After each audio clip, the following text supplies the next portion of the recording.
Well, how's it going, everyone? Greg Scott Bailey here, and I'm back once again with the Avengers Infinity War trailer. And this time I'm going to do a commentary, kind of a little bit of a walkthrough, scene by scene, kind of give my thoughts and my opinions of what I think's going to happen. I have no inside information, I have no real huge insight.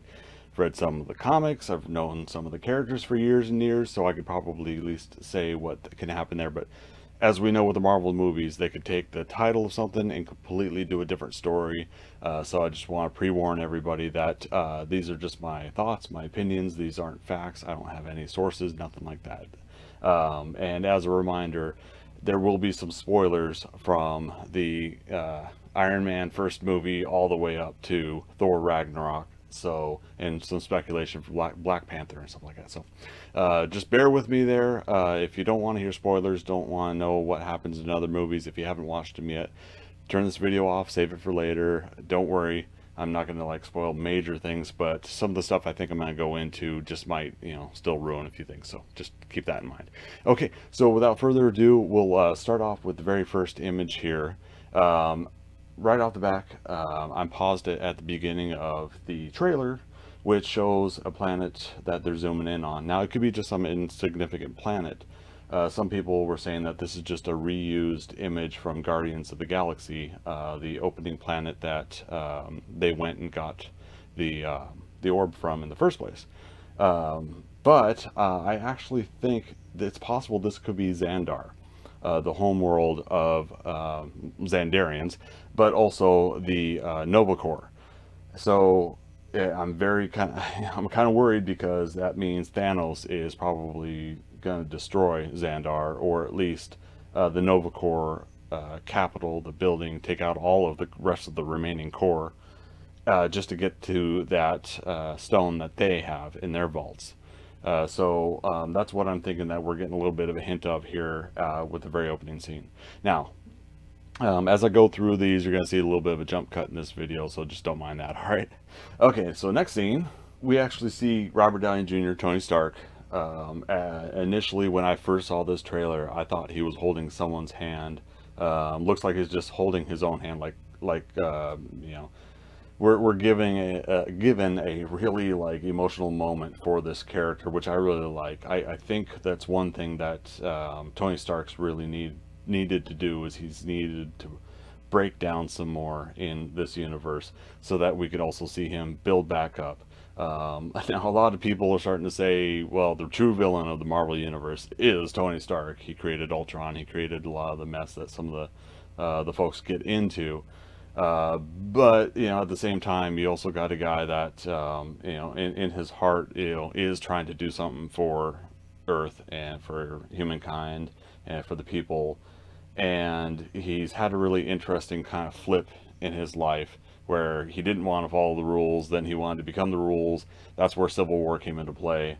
So I think the really hard part is, you got someone who's genius, who builds all these things, who is Iron Man, who can do all these things.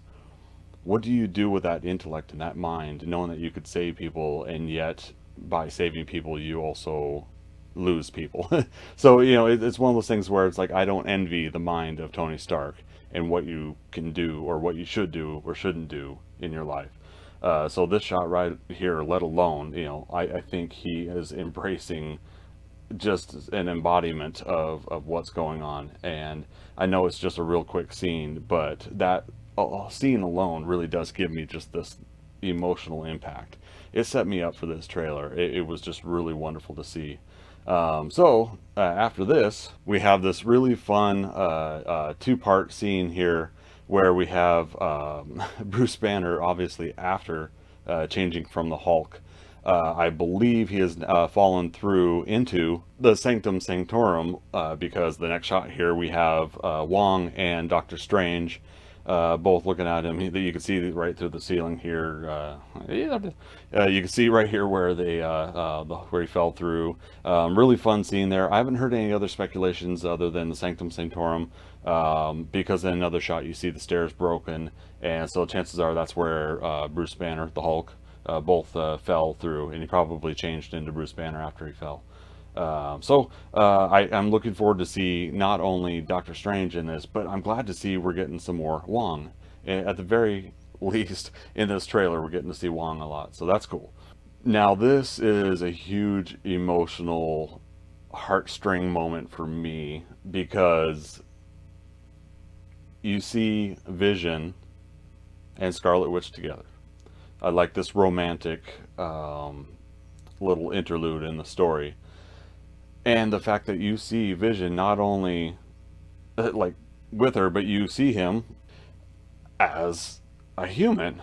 So my thoughts, I think I explained this on my first video, is I actually think that Wanda is either casting some sort of illusion or spell, helping him see himself if he were human. But for vanity's sake, we still see the soul gem in his head. I think we've concluded that it's the soul gem. Either way, the yellow one that keeps Vision, that made Vision become what he is. But you know, it's a really nice moment to see Wanda and Vision together, because a lot of fans of the comic, of those characters being together in the comic, wanted to see this. But I've now watched a lot of trailer reaction videos. People that, with no huge offense to them, don't come off as Marvel comic book fans, people that would know that history. You could see this awe moment. You could see this sigh and content and relief that they get to have this moment from people who appear to be non-comic book fans who like the movies. And that's a debate for later about movies versus the comics. But what I really like is I like the fact that you actually see people enjoying this moment, that these characters actually do fall in love, or they have this romantic interlude, as I'm calling it. I call it an interlude because chances are, you know, things are not going to go well, because we know what happens to Vision in the trailer, and we'll get to that in just a moment as well. So this was just really quick scene. We know later on that Thor gets picked up by the Guardians of the Galaxy.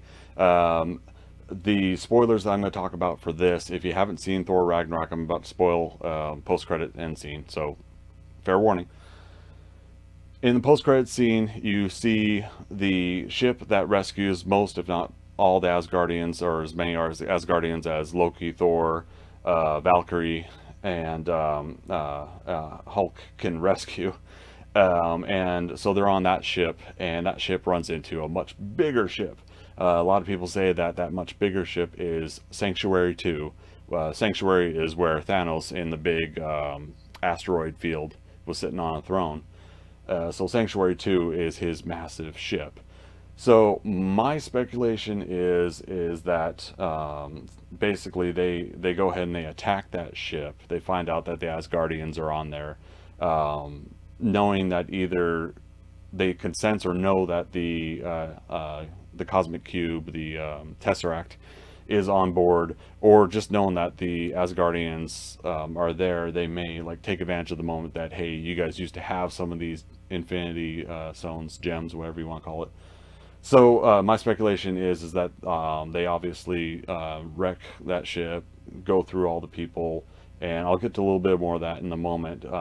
But I think Thor gets picked up by the Guardians of the Galaxy because something happens with the ship and the Asgardians, and therefore Thor's in space. It's probably an obvious duh moment, but that's where I'm going. So not only we saw Bruce Banner back on Earth, he's not the Hulk, he is Bruce Banner, and even though he told Thor that he isn't sure he would be able to be Bruce Banner again if he turns into the Hulk. Again, more spoilers for Thor Ragnarok. We knew he was going to come back as Bruce Banner. I think that line more is a testament to how worried Banner is. He's never been the Hulk for 2 years. And then, you know, with him being the Hulk for 2 years, Hulk started talking, started actually like conversing with Valkyrie, with others. He was in a place where he felt welcomed, and now he's taken away. So that's kind of an interesting situation for him. But he did look to have a little bit of fun. He wanted to go after Suitor, and Surtur. He's a Suitor. That's a Surtur. Tongue twisters. He wanted to go after Surtur, but Thor said no, and he got bummed out. But you know, anyways, so they're obviously back on Earth. In the background, I think you can see that they're in Wakanda, and he's obviously working on the Hulkbuster armor. That leads me into the theory that when we see Hulkbuster later, it's not Iron Man, but it's actually Bruce Banner. To which I'm curious if it is Bruce Banner, and this is again speculation.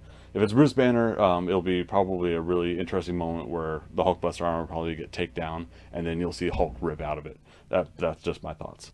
But of course, naturally, then we lead into Black Widow, Scarlett Johansson. She's going blonde.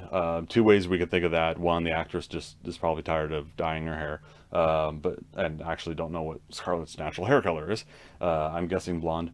But we could go off the idea that, well, okay, now that she's a wanted individual, she's just not standing out as often, so she's going blonde instead of red. Or hell, the character itself can just want a change of pace with her hair. Why should we judge, right? But no, it's really cool, and you see she's in Wakanda as well. You could see one of the guards in the background. So I'm guessing like that was a moment that her and Bruce were either talking. The trailers can mislead us, of course, but it seems to appear that Bruce and Black Widow get to actually talk again.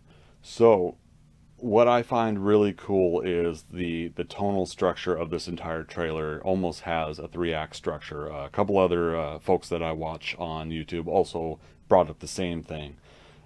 It's something that a trailer really should have without giving away really a lot of the story. There's a couple things I wish they wouldn't give away, but I'll talk about that here in a bit. But yeah, we open up now on New York, and we've seen this bridge in Spider-Man movies before, and so with that thought, we know that what's going to happen next is fooled you. You thought I was going to talk about Spider-Man, right? No, we know that we're going to go back to New York, and we're going to see what other characters are in New York. So the cool thing is here is not only did Banner get pulled out of that hole that he fell through the staircase, Tony Stark's there at the Sanctum Sanctorum. A lot of folks mentioned online that we could see the phone that Captain America gave him in Tony Stark's hand, so that we know that okay, it's time to call in some reinforcements. We got some serious crap going on.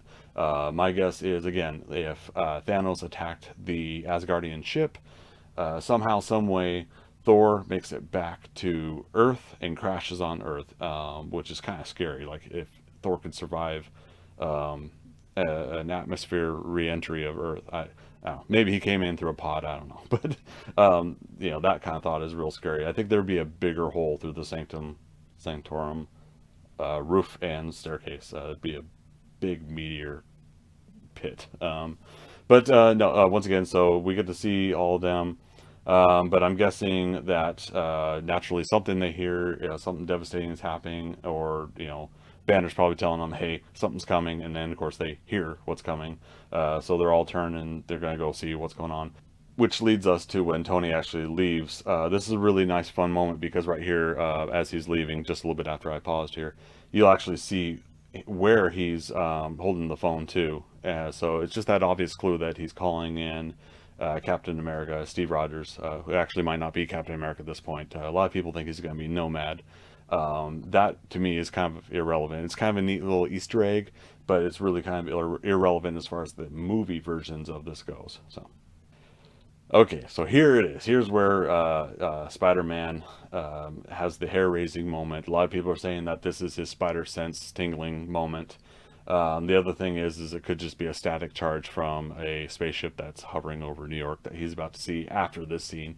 But I really do hope that they actually do the spider sense ability. I would not mind if they tone it down though, because if it's one thing, and this is something I agree with a couple other YouTubers, it's one thing that Spider-Man has all these heightened awareness abilities, but his spider sense itself tends to be a little bit more whimsical, magical than science-based, I feel. How would it know? It starts going a little bit beyond. It can still be explained. It's comic books. It's science fiction. It's fun. But no, this is a really great moment. We heard about this in the D23 and Comic Con trailer, but a good portion of this whole trailer is from that trailer. But I heard that they saw a whole lot more than we're seeing in this. So hopefully we could see those in the next trailers. So really quick, I want to touch on this. The machine that we're seeing hovering above New York, I'm wondering if it's like some kind of a portal engine that's going to bring a whole bunch of ships through. The way it's rotating and everything like that, it doesn't look like it's an actual ship transporting people on the ship. It looks like it's going to be a gateway. I have a feeling that similar to the kind of the hyperspace faster than light travel that we saw in Guardians of the Galaxy Volume 2, this gate is going to tap into one of those, and some sort of hyperloop or whatever is going to let out Thanos' ship and a bunch of others. So I like it. I like that in this scene here, you get to see Spider-Man. You get to see in the next scene. You get to see Iron Man, Doctor Strange, Wong, and Bruce Banner again. So you kind of see that it's culminating towards this event. It's probably gonna happen within the first act of the movie, because we have to be able to get Thanos and his minions and everybody to Earth to actually go after these stones. So we know that Vision has one in his head, but we also know that Doctor Strange, the Eye of Agamotto, is the time gem. So we know that that one's also going to be, they're going to be going after that.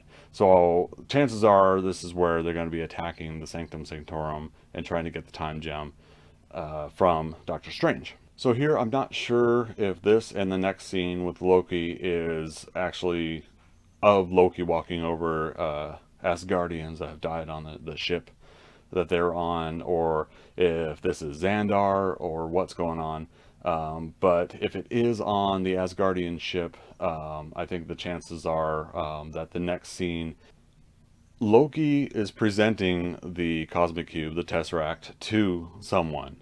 And the obviousness of that is that it could be Thanos that he's presenting it to. He was supposed to be he was supposed to be getting it for Thanos before. You know, they're going to take over Earth anyways, and so he's presenting it again. Here's my hope and my wish. Now we've seen an evolution in Loki throughout the Marvel movie universe, cinematic universe. What I'm really hoping here is, okay, looks like yes, there are Asgardians that may have died probably in an initial attack on the ship. But what I'm really hoping here is that Loki is continuing to try to change. You know, we always hope that for characters like this, is continuing to change and says, spare the rest of the Asgardians and this ship and myself, of course. Spare all of us, and I present you this gift. I give you the Cosmic Cube, the Tesseract.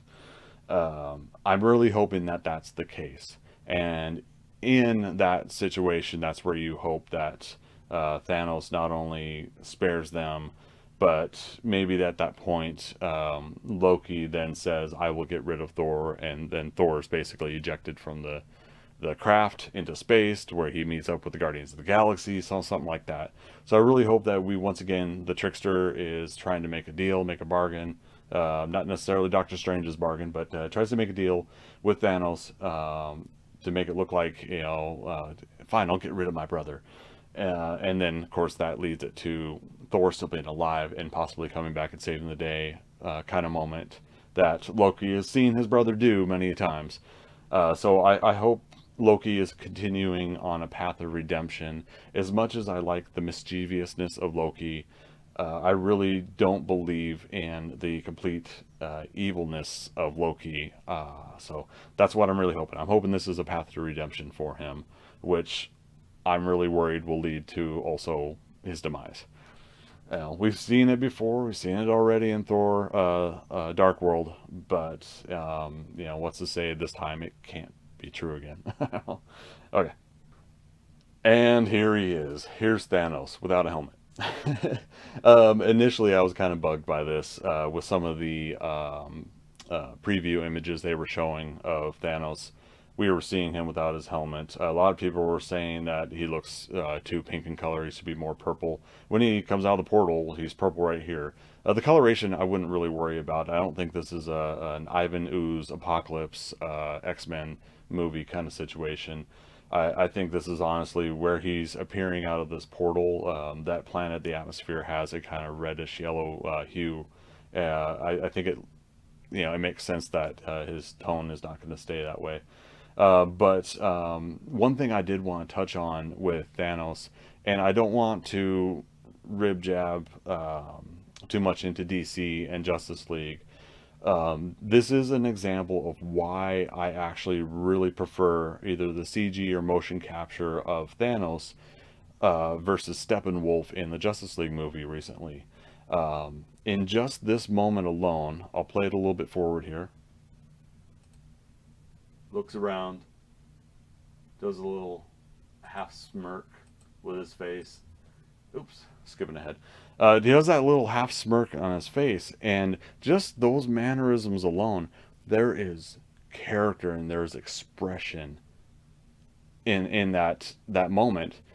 That alone right there gives me a lot more hope about a CGI villain for Avengers Infinity War versus Steppenwolf in Justice League. And again, this is for Avengers, but I just want to say Justice League I did enjoy. I just didn't enjoy the CG of Steppenwolf. And this is an example of why I think Thanos is better in that respects. But I'm going to end up having both in my collection anyway. So, irregardless. Or regardless. Because irregardless isn't a word. So I'm told. Okay, so we see Spider-Man jumping basically onto that portal, that engine. Chances are he's trying to help stop it. But super cool thing is we see this new Iron Spider armor. Now, what I'm hoping is, now it's cool we get the reveal of this. Not everybody digs that he has Tony Stark enhanced Spider-Man suits. I do. I'm ready for the next evolution of Spider-Man. I'm ready for, we've already seen Tobey Maguire and Andrew Garfield, and we've seen the standard, Uncle Ben's story to power and responsibility to what we saw with Homecoming, where Tony Stark, even himself, kind of in his way, empowers Peter to be Spider-Man and to step up his game. So in this situation where they have another huge threat, I have nothing against Spider-Man suiting up in an Iron Spider costume. What I do hope is after this scene or another moment in the movie, I actually do hope that he sprouts out the extra legs, the extra arms or whatever out behind him like they did in the Civil War Iron Spider costume. It's just a hope. Doesn't have to happen, but it'd be kind of neat if it does. But in that case, what I do hope is I hope he sprouts out 4 extra limbs instead of 3. I didn't understand that about the comic book design. Okay, moving on. So this moment right here leads me into what I was saying earlier, where I think Thanos is taking on the Asgardian ship and is about ready to destroy it. He's probably Thor's probably helping people get into second half of the ship and is ejecting it, and I don't know. He's probably just doing something to help out the rest of the people. So once again, Thor sacrificing himself. It's probably shortly after this moment that he's ejected into space, or Loki does something to him. I don't know, to win favor of Thanos. But it's really cool because once again, one of the things about Thor is, yes, he's cocky, he's arrogant, and these things are usually fun for him. These moments, these life or death situations, he gets a kick out of, he gets a thrill out of. But he becomes that hero you need in those moments, and I like that. So once again, we see probably a sacrificed moment. It's probably going to be at the beginning of the movie when we see what happens to the Asgardian ship.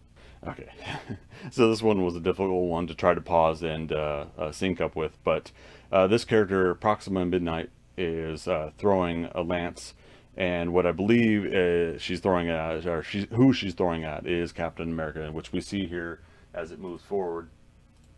And he catches that, and Proxima Midnight is one of Thanos' like 4 henchmen, horsemen, whatever you want to call characters.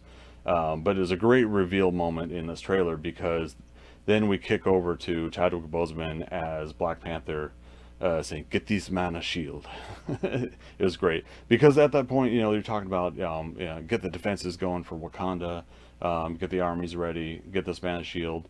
That they've been prepping and getting ready for something big is going to happen, and if anything, there's a good chance that they're attacking Wakanda, because Wakanda probably actually comes off as the major threat and force on Earth to fight Thanos and his people.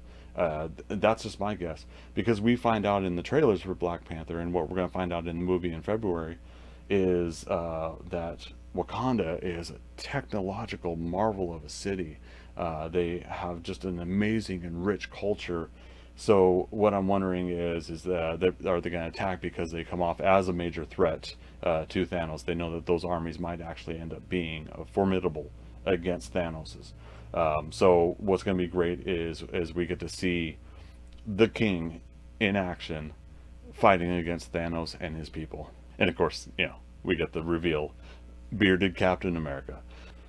Okay, so here we go with the Hulkbuster armor, and the way it comes flying in. There's a little bit of uneasiness for the landing there, which kind of makes me think that it's Bruce Banner inside the armor and not Tony Stark. Bruce Banner does mention that he and Tony worked on the armor. I kind of feel like he would probably have a little bit of knowledge how to operate the thing. Because later on we do see War Machine up and active, and we'll talk about that a little bit here in a second too. But no, it's really cool to see the Hulkbuster armor again, but I have a feeling we're going to see the Hulkbuster armor because we're going to see something big, something powerful from Tony Stark's arsenal, and we're going to see it get demolished, destroyed, which is again why I think that Bruce Banner is going to be inside, because I think he's going to Hulk out after it gets pulverized by something. Okay, now I skipped over a couple montage scenes of some characters, Black Widow, Doctor Strange, but I wanted to touch up on this moment here where we see a whole bunch of what looks like transport ships being like planted down in the jungles of Wakanda.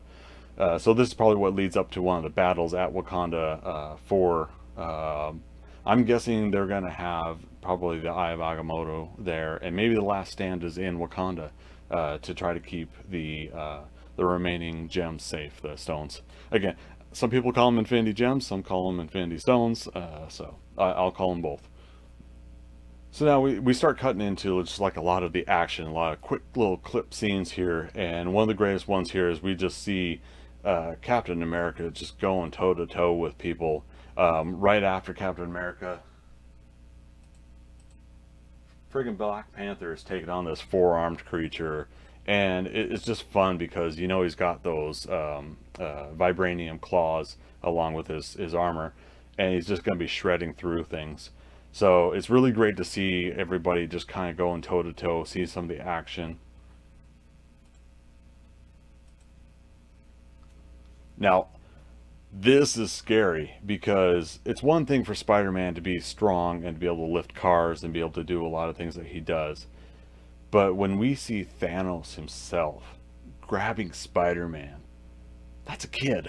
He's still a kid. He's a superpowered kid. He's helped save the world or New York City. He's done things. But man, this is freaking scary when Thanos has a still new Spider-Man in his clutches and slams him to the ground. This is where it hurts the most. We see a definite scene of them trying to take the Soul Stone from Vision. Now, doesn't mean they necessarily get it, because remember, this one is yellow, and on the next scene we're going to see purple and blue on Thanos' gauntlet. But it's a pretty scary moment. You're seeing Vision yelling and screaming in pain and agony. That's pretty scary. But yeah, we see that it is another one of Thanos' henchmen is holding him down and is using something similar to Loki's scepter to extract the gem from his head. What I'm hoping in all of these movies, the stakes don't have to be raised by killing off characters. There could be other stakes, of course. Just the fact that a lot of people could die anyways, or that the planet could get taken over, or just the fact that Thanos is going to get all the gems and he's going to be omnipotent and infinite. But it's still scary to see characters you love in pain and agony, and so this is just a really heartfelt moment for me when I see something like this, because it is the inevitable moment. Thanos is going to be getting all of these gems, most likely in this movie or the fourth movie, between all of the last two remaining moments of these movies.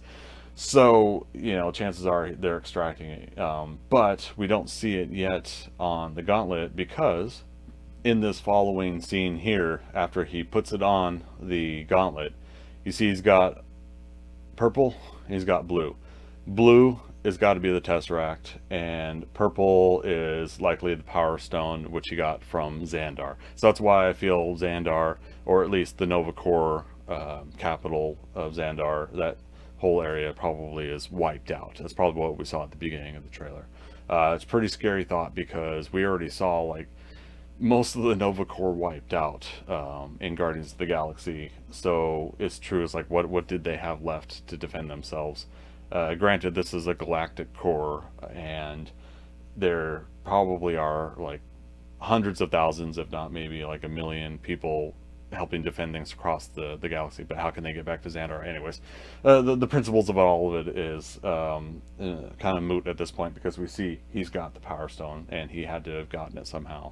And so I'm kind of worrying about Nova Prime. I'm kind of worrying about John C. Reilly's character. We felt for those characters out of Guardians of the Galaxy. So yeah, hopefully they're okay. And so further, what's scary here is Thanos just lays Iron Man onto the floor with his bare hand. This is his right arm. This isn't the gauntlet itself. This is just Thanos doing this. And a lot of the stuff you're seeing in the background, you're seeing some of the ships too, Thanos' ships. So it's going to be interesting to see like how big these transport ships are and what he comes out of. But so no, this is a really scary moment because you see him just get wiped out. Bam! I mean, come on, that's pretty scary. So now we see that Winter Soldier is thawed and back. Now he is sporting himself a pretty hefty gun there, but we don't know how that gun's going to do against the army of alien tech. But it don't matter. He's going to find a way. The one kind of like iffy thing about Winter Soldier is like I think of him like both assassin and guy that can take out other soldiers on Earth. But in this situation, is he just going to be fodder amongst the army? Hopefully he's got aim, he's got precision, he knows what he can do, and hopefully not only did they get Captain America a shield, but they got that man a left arm, a new mechanical arm. And so followed up really quick is the you get to see the King of Wakanda himself. He's got some of his elite guards behind him, and they're preparing and waiting. The whole next set of montages is going into the preparation of a war against this alien army that Thanos brings. Yeah, now we get to see Falcon flying over and shooting at basically enemy combatants and stuff. It's just really nice to see Anthony Mackie just being able to have fun and get to be able to play Falcon and keep coming back. This guy is just so wonderful, so I'm glad he's got to get some more time in these movies. So this scene here, I'm not quite sure if we're seeing like a whole bunch of similar to Chitauri or other kind of alien creatures coming out of the jungles. I'm guessing so, or if it's just some other kind of stampede. Suffice to say, it gets us more into the impact of like there's this big huge battle that's going to occur and armies are going to have to clash. A little bit of a Lord of the Rings kind of feel to it. A couple other people were bringing that up too. Then we get the money shot here where we have a good run at the camera moment. Captain America, Winter Soldier, Black Widow. We have Black Panther. You see in the upper left War Machine, and in the upper right we have Falcon. The Hulk is running behind them. I believe that's Danae Guerrera from Walking Dead is one of Black Panther's elite guards. So just to see the army and everybody run through the jungles right behind them. This is a nice money shot because you get to just get that impact, that feel. Similar again to Lord of the Rings when you got to see the king return himself and the ghost army behind him. And a couple other people were posting similar shots to that online too. So it's really nice to see this happen, and it wraps up to going into the actual logo itself. The Avengers, the Infinity War is finally going to be here. In like less than 6 months, it's going to be here. So to wrap this up, there's one more scene, of course, and I'll go into a little bit more of my theories and my speculation. But of course, naturally, we have Thor asking, "Who the hell are you guys?" to the Guardians of the Galaxy. So this is really great because now we get to see Peter Quill, we get to see teenage Groot, Gamora, Mantis, and Rocket and Drax. So it's great to see that whole crew is going to be in play. I heard that Karen Gillan, Nebula, has some brief roles in the movie, but not too huge. So what's really cool is we'll at least get to see her come back. Now, in the Infinity Gauntlet comic book itself, Nebula at one point gets the gauntlet from Thanos, and then they have to try to take down Nebula too. But that I don't know if they'll really do something like that. With no offense to Karen Gillan and Nebula, she hasn't really been kind of given that kind of setup, I feel, for us to feel so emotionally impacted that if she were to get the gauntlet too. The actual Infinity Gauntlet comic, the series, the 6 issue arc, whatever you want to call it, it itself kind of does this really like expansive, out there kind of story. It touches into some pretty far-fetched and out there science fiction aspects of the cosmic universe and the people of Earth trying to stop someone that's infinite with those powers with the gauntlet. And I have a feeling like the movies, in order to cater to a large crowd, are not going to get that deep into that story. I think what they're going to do is they're going to try to keep it as level as possible. But the cool thing what I like about all the Marvel movies at this point is I feel like they haven't insulted the audience. They've gone ahead and they've tried some things. They did Guardians of the Galaxy, and that was just a far-fetched concept for a mainstream audience to get, and they loved it. So I have a feeling like there's still going to be some attempts, some risks here to tell such an epic story, but I think it's still going to be grounded on a level that a lot of mass audience folks can understand. So there we go. So there we have it, folks. That's my thoughts on all the little cutscenes of the Infinity War trailer, the first trailer that we got. Of course, I look forward to seeing more. I'm not going to feel spoiled or, well, I say that now. I'm not going to, I'm going to watch any other trailers or TV spots that come out here, but we still have 6 months to go. It's coming out early May of 2018, so 6 months now. Here it is, December 1st. So yeah, 6 months. So I'm looking forward to it. I'm looking forward to seeing more information. I hope that they do on the next trailer show a little bit of story continuity. But in all honesty, like now that I'm thinking of it and I'm speaking it out loud on this video, they probably really don't need to show much more as far as the story goes. The story is pretty obvious. The big bad guy is collecting all the stones, and he's got 2 of them. And he doesn't have that, he's got to get the rest. So, and there's 2 more on Earth, in Vision and the Eye of Agamotto. And so where the rest are, we don't know. The Collector may still have the Aether, or whatever. So that'll be red. So we know that he doesn't have the Aether yet, as far as this trailer shows. And I believe there is probably 1 more they haven't shown. I'd say check out either Collider or the Nerdist YouTube channels. They should have videos explaining the Infinity Stones, the gems that are both shown and out there in the world, and the ones that they still have to get. That Thanos has to get. So anyways, thanks for stopping by. A little bit more extensive video than I've done before, but I appreciate you bearing with me on this one. What are your thoughts? What do you think is going to happen in this movie? What have you seen in this trailer that I didn't see that you want me to comment on? Go ahead and post in the comments below. Let me know your thoughts on that. If this is your first time coming to my channel, hey, thanks for stopping by. Go ahead and do me a favor and hit subscribe. Help me get that subscribe count up. We just hit 125 people, so I really appreciate it. If you want notifications anytime I do videos, go ahead and click that thumbs up there. I'm doing movie reviews, trailer reviews, and reactions. I'm playing Overwatch, Minecraft now, a couple of games, so I'm still doing those. And of course, I'm going to be doing more speed drawings here as the winter progresses. So thanks again for everybody stopping by, and as always, we'll see you on the next adventure. Bye-bye.